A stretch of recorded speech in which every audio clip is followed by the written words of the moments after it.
আজ একটা কথা বলতে বাধ্য হচ্ছি।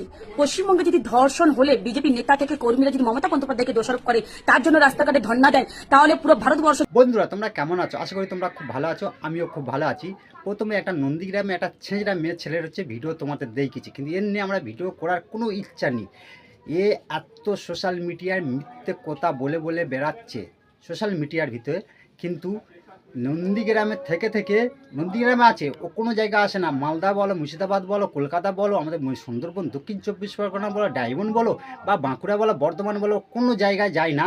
ও নন্দীগ্রামে বসে বসে মিথ্যে প্রচারটা করতে কী কারণে আমি বলতে শোনো।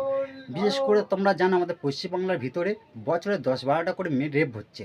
এই তো কিছুদিন আগে বাঁকুড়ে একটা আদিবাসী মেয়ে রেপ হলো, এই দুর্গাপুজোর আগে। ফের এই মালদায় হলো, আবার ফের আমাদের কলকাতায় হয়েছে, তোমরা শুনেছো।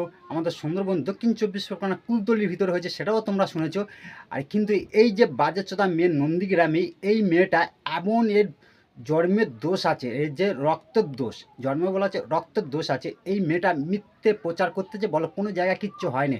আরে শোন, ছেঁড়া চোদা মেয়ে ছেলে, তোকে বলছি, তুই খুব বাড়াবাড়ি করতিস সোশ্যাল মিডিয়া। তোকে আমরা বলেছি শোন, আমাদের সুন্দরবন জেলা থেকে বলতেছি, দক্ষিণ চব্বিশ পরগনায় তুই যেই দিন আমাদের সুন্দরবন, দক্ষিণ চব্বিশ পরগনা জেলার মা বোনেদের বা ভাইদের যেদিন তুই উল্টোপাল্টা ভিডিও করবি, সেই দিন তোর আমরা এমন ধোলাই করব, তোর ভিডিওর মাধ্যমে তুই সেই দিন সোশ্যাল মিডিয়া ব্যবহার করা কী জিনিস সেই দিন তুই বুঝতে পেরে যাবি। তোর মতন মিথ্যে কথা বলি না। তুই কোন মেয়েটার প্রতিবাদ করে ভিডিও করেছিস সেটা আমাদের প্রমাণ দেখাতো। তোর তো কোনো দিন দেখা পাচ্ছি না, তুই খালি পার্টি নিয়ে ভিডিও করিস। আরে তুই যে পার্টি করিস আমরাও সেই পার্টি করি। তুইও টিএমসি পার্টি ভালোবাসিস, আমরাও টিএমসি পার্টি ভালোবাসি, কিন্তু মা বোনেদের না আমরা মেনে চলি। মা বোনদের উপরে আমরা অত্যাচার করি না। তোর মতো ছেঁড়া চোদা মেয়ে ছেলে যদি প্রতিবাদ করতে গিয়ে একটা বোনের ওপরে, সেটা আমরা জানতুম। আরে তো বাঁকুড়া জেলার যে আদিবাসী মেয়েটা রেপ হলো, বা মালদা জেলায় যে মেয়েটা রেপ হলো, আমাদের দক্ষিণ চব্বিশ পরগনা কুলতলির ভিতরে যে মেয়েটা রেপ হলো, কোনো তুই তো প্রতিবাদ করিনি। তুই বড় ভাষণ দিস। তোর আজকে তো আমরা বলে দিচ্ছি, আমাদের সুন্দরবন, দক্ষিণ চব্বিশ পরগনা জেলার মধ্যে তুই যেদিন ফেসবুকে ভিডিও করবি, ভেবে চিন্তে ভিডিও করবি।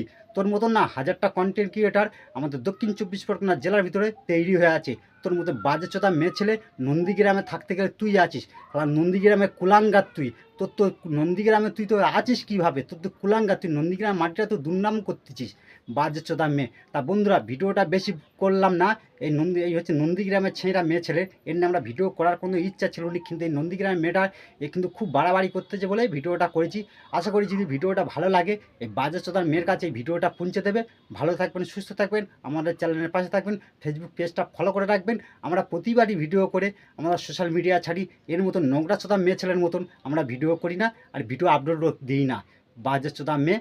তা ভালো থাকুন, সুস্থ থাকুন, তোমরা সবসময় সেফটি হয়ে থাকবেন, ভালো থাকবেন। ভিডিওটা এইখানটায় শেষ।